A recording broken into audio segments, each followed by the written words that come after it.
اور جو دل کی خوشی سے نیکی کرے تو اللہ تعالیٰ کو وہ سب معلوم ہے. وَمَن تَطَوَّعَ خَيْرًا فَإِنَّ اللَّهَ شَاكِرٌ عَلِيمٌ. اور جو کوئی خوشی سے نیکی کرے تو بے شک اللہ تعالیٰ قدردان ہے، سب کچھ جاننے والا ہے. یعنی اللہ سبحانہ وتعالیٰ سے کچھ بھی چھپا ہوا نہیں، اور جو بھی نیکی کرے گا اللہ سبحانہ وتعالیٰ اس کی نیکی کی قدر کرے گا. لہٰذا ہر طرح کا فرض، واجب، مستحب کام، کوئی بھی نیکی کا چھوٹا یا بڑا کام جو ہے وہ کرنا چاہیے، کیونکہ ان کا اجر کئی گنا زیادہ بڑھ جاتا ہے، اور گناہوں کی معافی کا ذریعہ بھی ہیں یہ دن. اور یہ اللہ تعالیٰ کی بہت بڑی نعمت ہے کہ اس نے ہمیں نہ صرف یہ کہ دن دیے بلکہ ان کی تعلیم بھی دی. اب کرنے کے کام کیا ہیں؟ ان 10 دنوں میں ہم نے کیا کرنا ہے؟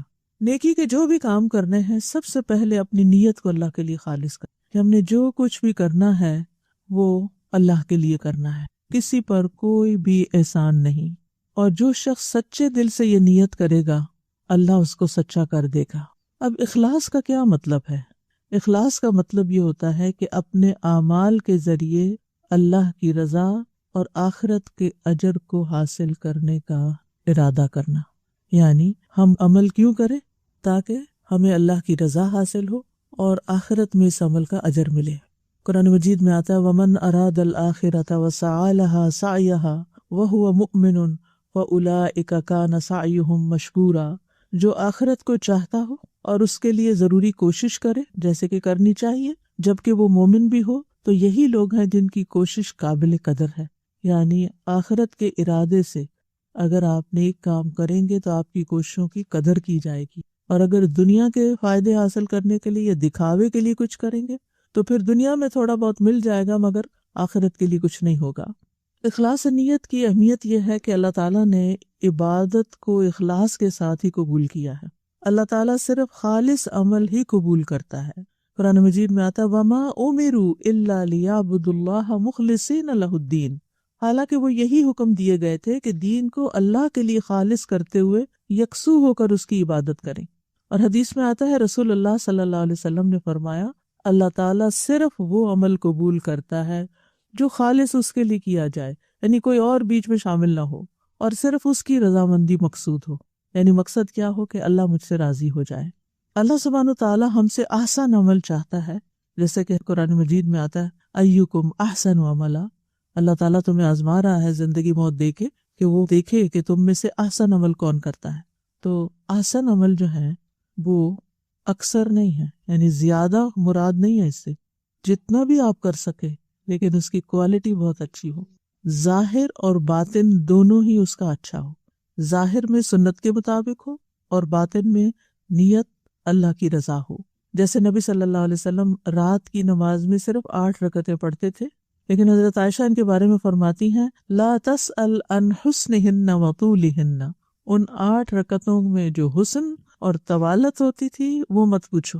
ہمیں یہ ہوتا ہے کہ ہماری تعداد زیادہ ہو جائے، لیکن اس میں رکوع سجدے اور سکون سے اللہ کی عبادت کرنا وہ نہیں ہوتا. تو جب بھی نماز پڑھیں اس کے اندر خوبصورتی لائیں، اس کا ظاہر کا طریقہ اور انداز بھی درست ہو، اور پھر اس کے ساتھ ساتھ نیت صرف اللہ کی رضا کے لیے ہو. اور ہر نماز کے بعد پھر دعا بھی کرے ربی اعنی علی ذکرک و شکرک و حسن عبادتک، کہ اے میرے رب میری مدد فرما اپنے ذکر پر، اپنے شکر پر اور خوبصورت عبادت پر. ہم سب کو خوبصورتی پسند ہے نا، ہر چیز میں سے ہم کیا چاہتے ہیں؟ اچھی چیز ہمیں ملے. جب بھی آپ فروٹ خریدنے جاتے ہیں، آپ سبزی لینے جاتے ہیں، آپ کوئی ڈریس لینے جاتے ہیں، کہیں پر بھی آپ کو کچھ لینا ہو تو آپ اپنے لیے کیا اٹھاتے ہیں؟ جو خوبصورت، جو بہترین ہو. تو جب اللہ کو دیتے ہیں، چاہے نماز ہے، چاہے صدقہ ہے، چاہے کچھ بھی، تو اس کو بھی خوبصورت ہونا چاہیے، اس کو بھی بہترین ہونا چاہیے. اخلاص کیسے پیدا ہو سکتا ہے؟ نمبر 1، ہر نیکی آخری نیکی سمجھ کے کریں. اس عشرے کو سمجھے کہ بس یہ شاید میری زندگی کا آخری عشرہ ہو جو مجھے ملے، ہو سکتا ہے اگلے سال مجھے یہ عشرہ نہ ملے، تو پھر مجھے یہ عشرہ خوب اچھی طرح اللہ کی خاطر عبادت میں گزارنا ہے. کیونکہ ہمیں قرآن مجید میں بھی سبق یہی ملتا ہے وَلَا تَمُوتُنَّ إِلَّا وَأَنْتُمْ مُسْلِمُونَ. تمہیں موت نہ آئے مگر اس حال میں کہ تم مسلمان ہو، فرما بردار ہو، یعنی اللہ ہی کے لیے کام کر رہے ہو. صبح ہو تو شام کا انتظار نہ کرو، شام ہو تو صبح کا انتظار نہ کرو. پھر اخلاص کے لیے دوسرا طریقہ جو آپ نے کرنا ہے انشاءاللہ، تنہائی کی عبادت، یعنی لوگوں سے چھپ کے نیکیاں کرنا، تنہائی میں رونا. بعض اوقات کوئی رو رہا ہوتا تو ہمیں بھی رونا آ جاتا ہے، وہ رونا نہیں جو اخلاص والا ہے.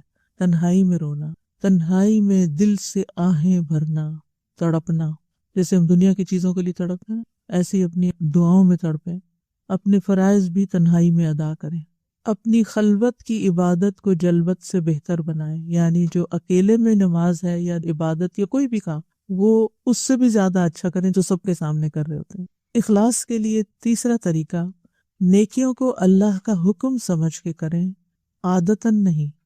عبادت کو عادت نہ بنا لیں بلکہ اللہ کی فرما